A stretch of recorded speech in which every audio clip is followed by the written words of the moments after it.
Hola, en esta oportunidad resolveremos la siguiente pregunta. ¿Cuáles son los principios informadores del derecho procesal civil? Para el efecto, consultamos la obra del maestro Hernán Fabio López Blanco y allí encontramos que los principios son concepciones filosóficas y políticas que se van a constituir en orientadores de los estatutos procesales, que, como advierten los artículos 11 y 12 del Código General del Proceso, pues van a tener una función interpretativa y van a tener una función supletiva. Es decir, van a servir para que el juez, al resolver los casos, pueda resolver las dudas que puedan llegar a presentarse en el momento de interpretar la ley. Y también le van a servir esos principios al juez para que en caso de que existan vacíos o deficiencias en la ley procesal, pues esos vacíos o esas deficiencias puedan ser llenados con la aplicación de estos principios. Ahora bien, como explica la doctora Diana Ramírez Carvajal, los principios van a depender en cada estado del modelo que se quiera, del tipo de proceso que se quiera. Y en este sentido, se reconoce que en las legislaciones modernas se ha optado por estados sociales de derecho. Y en esos modelos de Estado social de derecho, pues se ha establecido, se ha configurado mejor un proceso de carácter dialógico o en el que se da aplicación a la dialéctica que tiene en su funcionamiento una relación entre los poderes de instrucción que tiene el juez civil y las garantías que todas las partes van a tener en el curso o en el trámite de esos procesos. Entonces, la existencia de los principios que a continuación vamos a explicar, pues va a depender necesariamente de estas consideraciones que acabamos de enunciar. ¿Cuáles principios podríamos nosotros referir o mencionar como principios informadores? Pues en la obra que citábamos hace un momento del profesor Hernán Fabio López Blanco, se habla de principios como el principio de acceso a la justicia, se habla de principios como el principio de publicidad o de conocimiento del proceso. Hay un principio también como el principio de contradicción, el principio de lealtad procesal, el principio de igualdad procesal, el principio de eventualidad o de preclusión del proceso, el principio de economía procesal, en fin. A continuación, pues vamos a explicar el primero de los que se consideran principios informadores del derecho procesal civil. Vamos a hablar, por tanto, del principio de acceso a la justicia. El principio de acceso a la justicia lo encontramos nosotros desde la Constitución Política de Colombia, en artículos como el artículo 229, en el que se garantiza a toda persona la posibilidad de acceder a la administración de justicia, y que luego va a recoger el artículo 2 del Código General del Proceso, señalando que toda persona o grupo de personas tienen derecho a la tutela jurisdiccional efectiva para el ejercicio de sus derechos, para la defensa de sus intereses, con sujeción a una duración razonable del proceso. Este artículo 2 del Código General del Proceso nos permite afirmar que el principio de acceso a la justicia va más allá del simple hecho de presentar una demanda ante el juez civil y el derecho que se tiene a que esa demanda, a que la pretensión que involucra esa demanda sea resuelta a través de una sentencia o a través de una decisión de fondo. El principio de acceso a la justicia va más allá del derecho de acción, que en otros videos ya habíamos explicado. ¿Por qué va más allá? Pues va más allá porque como se notó hace un momento, los principios informadores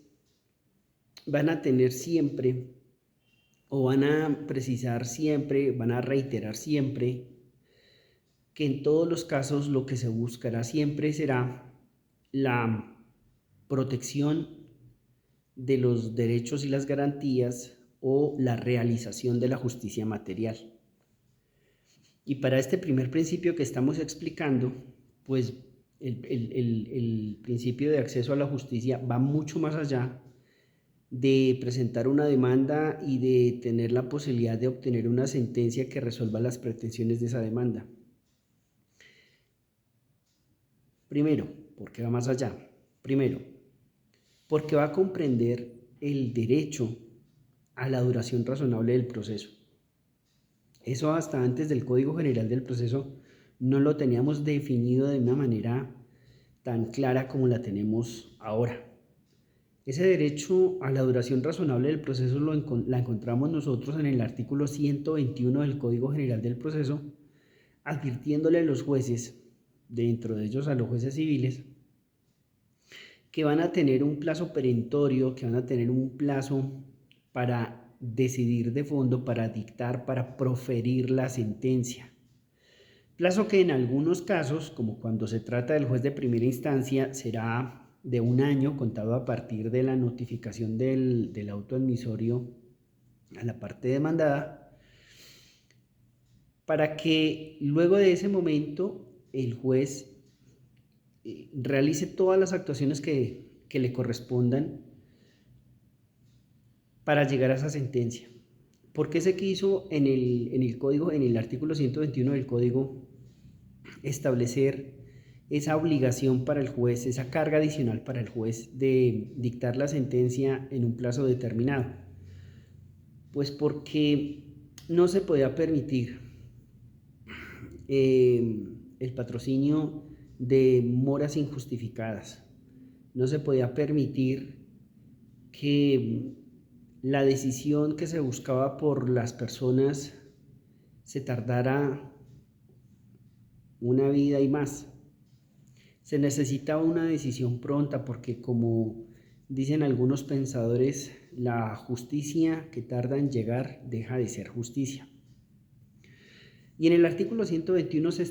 estableció una sanción en caso de incumplimiento de ese término. Allá se habla para el juez de primera instancia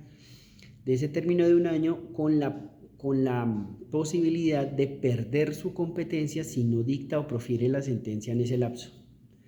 De modo que aquí la sanción consiste en quitarle la competencia al juez y llevarle o pasarle el conocimiento de ese asunto a otro juez de la misma rama y categoría, o en otros casos para que otra autoridad sea la que defina quién va a ser el funcionario que en adelante va a seguir conociendo y va a tener que resolver. Segundo aspecto adicional que comprende el principio de acceso a la justicia y por ende el derecho a la tutela jurisdiccional efectiva, pues tiene que ver con el derecho a obtener una sentencia fundada en derecho congruente. ¿Y qué significa eso? Pues sencillamente el derecho que se tiene a que el juez en su sentencia explique, justifique el sentido de su decisión en cuanto a que explique por qué aplicó las normas que aplicó, por qué aplicó la jurisprudencia que aplicó, por qué tuvo en cuenta esos fundamentos o esas consideraciones de doctrina que aplicó para resolver el caso, pero también la necesaria, la necesaria explicación o valoración que debe hacer de las pruebas que se solicitaron, decretaron y practicaron en ese proceso, o como dice el Código General del Proceso en el artículo 280, la obligación que tiene el juez de hacerle un examen crítico a las pruebas. Eso va a comprender la motivación de la decisión judicial dentro del concepto de el derecho a obtener una sentencia fundada en derecho congruente en el concepto de tutela jurisdiccional efectiva. Pero además, en la norma en cita también se advierte que el juez está en la obligación de hacer una calificación de la conducta procesal de las partes, de modo que puede llegar a inferir indicios de acuerdo a esa conducta. Por ejemplo, cuando no contesta la demanda, el demandado, por ejemplo, con el demandante o el demandado que fue reticente en el interrogatorio de parte que se le practicó, etc. Pero este aspecto del derecho a la tutela jurisdiccional efectiva en cuanto a la motivación de la decisión judicial comprende otro aspecto diferente a la motivación. Ese otro aspecto tiene que ver con la congruencia de la decisión judicial. Es decir, quien acude al juez civil tiene derecho a que exista una consonancia o una correspondencia entre lo que se le plantea al juez en la pretensión y lo que el juez luego tiene que resolver en la sentencia. Para casos como los civiles, pues el juez está sometido a una regla que se llama la congruencia de la sentencia y que no le permite al juez violar la congruencia ni por extrapetita, ni por ultrapetita, ni por citra, infra o minuspetita, como en otros videos lo explicaremos. Y ya por último, tenemos que el derecho a la tutela jurisdiccional efectiva como componente del derecho de acceso a la justicia comprende el derecho también a la efectividad de la decisión judicial o al cumplimiento de la decisión judicial. Y este derecho a la efectividad o al cumplimiento de la decisión judicial pues comprende a su vez otras figuras. Figuras como cuáles, como la de la cosa juzgada que ya explicamos, o la figura que consiste en la inmutabilidad o en la inmodificabilidad de lo que ya fue resuelto, en figuras como la de las medidas cautelares, es decir, la posibilidad para que mientras se profiere la sentencia podamos solicitarle al juez, por ejemplo, que embargue un bien para evitar que ese bien cambie de titular, que luego impide a esa situación poder perseguir el bien en caso de obtener sentencia favorable. O la posibilidad de pedirle a un juez en un proceso divisorio que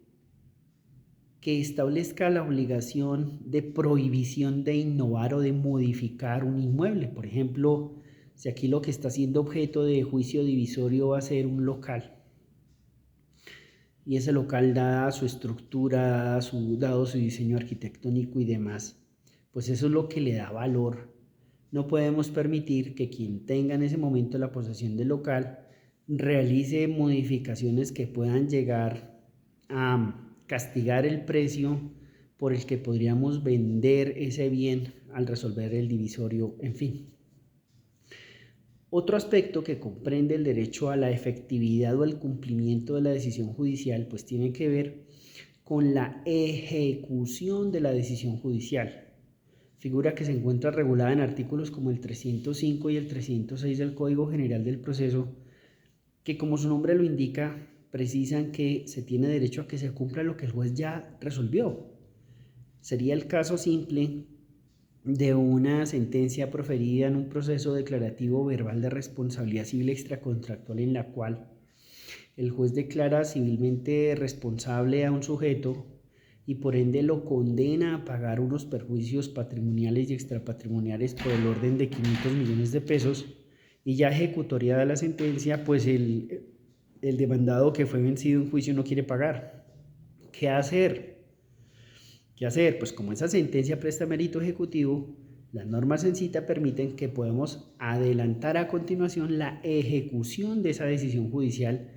de tal suerte que con base en la sentencia podemos tramitar luego un juicio ejecutivo. Bueno, pues hasta aquí estas breves consideraciones y como dicen las juventudes, catch you later.